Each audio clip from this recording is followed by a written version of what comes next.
Buenas tardes tengan todos nuestros seguidores del canal Química Mendel. Hoy seguimos aprendiendo un poco más del uso de la carta psicométrica, así como de los cálculos y fórmulas fundamentales que podemos utilizar. Para el cálculo y fórmulas estamos utilizando una leyenda, donde A es aire seco, tenemos aire húmedo, la cantidad de sustancia como N, M minúscula la masa, M mayúscula masa molar, T temperatura de bulbo seco, TBH temperatura de bulbo húmedo, TSA temperatura de saturación adiabática. Para las fracciones másicas, las minúsculas son en base húmeda y las mayúsculas en bases secas. Bien, así Y chiquitica es la fracción másica en base húmeda y la Y mayúscula la fracción másica en base seca. Y lo mismo con las molares, X chiquitica fracción másica, molar en base húmeda y X mayúscula fracción molar en base seca.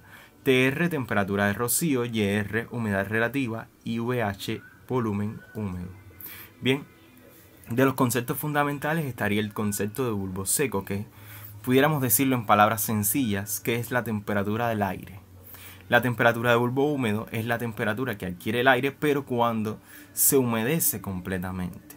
Bien, es decir, al añadir, por ejemplo, cuando el aire que tiene una humedad determinada comienza a saturarse, el agua para poder evaporarse absorbe calor, y ese calor que absorbe del aire hace que disminuya la temperatura hasta que llega a la humedad de equilibrio, y en ese valor de equilibrio de humedad no puede absorber más calor, por tanto esa temperatura permanece constante, y esa temperatura, la que permanece constante cuando se llega a saturación, es la temperatura de bulbo húmedo. Tenemos también la temperatura de saturación adiabática, tal y como está explicado aquí en la pantalla. Es la temperatura a la cual se alcanza el equilibrio y el aire no acepta mayor contenido de agua. Coincide con la de rocío, ya que para una mayor humedad a la de saturación a una temperatura determinada comienza a precipitar agua. Aquí estamos tomando la consideración de que coincide con la de rocío. Bien. En el caso de las fracciones másicas, usualmente referida al agua, cuando estamos viendo un proceso aire-agua, bien, es la fracción másica en base seca. Es la masa en kilogramos de agua por kilogramo de aire seco. Y se calcula por esta fórmula que se muestra ahí. Es decir, la fracción másica es igual a la masa de agua sobre la masa de aire seco. Dígase base seca a esa relación o fracción que está referida a la mezcla que contiene todo menos el componente a transferir. Bien, si el componente a transferir fuera acetona, porque la corriente de aire contiene acetona y es nuestro componente de interés, sería la masa de acetona sobre la masa de aire seco sin tener en cuenta la acetona. Cuando la fracción es minúscula, está referida en base húmeda y la relación sería masa de agua sobre masa de aire húmedo. Bien, es decir, tiene en cuenta el componente que se transfiere. En el caso de las molares ocurre lo mismo. Para las mayúsculas es base seca, para las minúsculas base húmeda. Es decir, la fórmula sería cantidad de agua sobre la cantidad de sustancia de aire seco. Y para la que es en base húmeda sería la cantidad de sustancia de agua sobre la cantidad de sustancia en aire húmedo. Bien, para calcular la masa molar de una mezcla se utiliza la siguiente fórmula. La masa molar de una mezcla es igual a la suma de las masas molares por la suma producto de las masas molares por su fracción molar. Por ejemplo, el ejemplo aquí en cuestión es con el aire seco, donde el dinitrógeno corresponde al 79%, y el 21% restante es de oxígeno. Y se calcula despejando con los valores de masas molares, 28 kilogramos por kilomol, que es la del dinitrógeno, y 32, que es la del dioxígeno, dando un resultado de 29 kilogramos por kilomol, que es la masa molar del aire seco aproximadamente.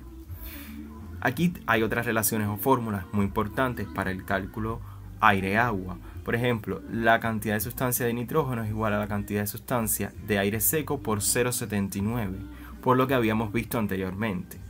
Y la de dioxígeno es igual a la de aire seco por 0,21. Así pues, si vamos a calcular la masa de agua en el aire, sería la masa de aire seco por la fracción másica en base seca, o la masa de aire húmedo por la fracción másica en base húmeda. Siempre recordar seco con base seca y húmedo con base húmeda. Así pues, también pudiéramos decir, utilizando estas fórmulas, llegar a la relación de que la masa de aire húmedo es igual a la masa de aire seco por 1 más la Y correspondiente o fracción másica en base seca.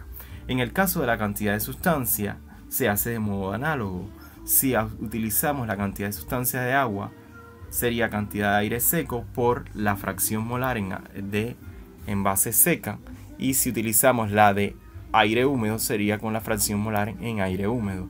Así pues, la cantidad de sustancia de aire húmedo sería igual a la de aire seco por 1 más la fracción molar en base seca.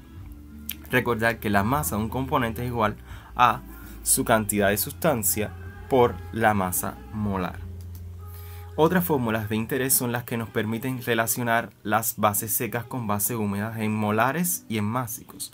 Tal y como se representa, cualquier base húmeda, sea fracción molar o fracción en base seca, va a ser igual a la base seca sobre 1 más la base seca de la variable. Bien, y en el caso de las bases secas serían la base húmeda sobre 1 menos la base húmeda de dicha variable. Para convertir entre base húmeda y base seca sería X es igual a Y por la masa molar del gas, en este caso va a ser el aire seco, sobre la masa molar del componente que se transfiere, que en este caso sería el agua. Bien, en caso de tener que calcular volumen húmedo, se puede usar el despeje a partir de la ecuación de gases ideales, donde N, que es la cantidad de sustancia, es la cantidad de sustancia de aire húmedo. Y la ecuación es la que se presenta debajo, P por V es igual a nRT. Bien, en los procesos de aire-agua hay agua ganada en el saturador y agua perdida en el condensador.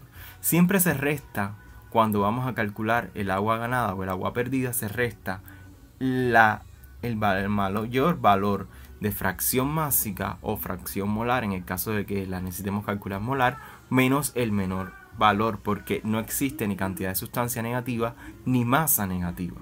Es ganada en el saturador, por tanto sería masa de aire seco por la Y2, que es mayor que la Y1, Y2 menos Y1. Bien, y en el caso del condensador se invierten los valores porque es mayor a la entrada que a la salida.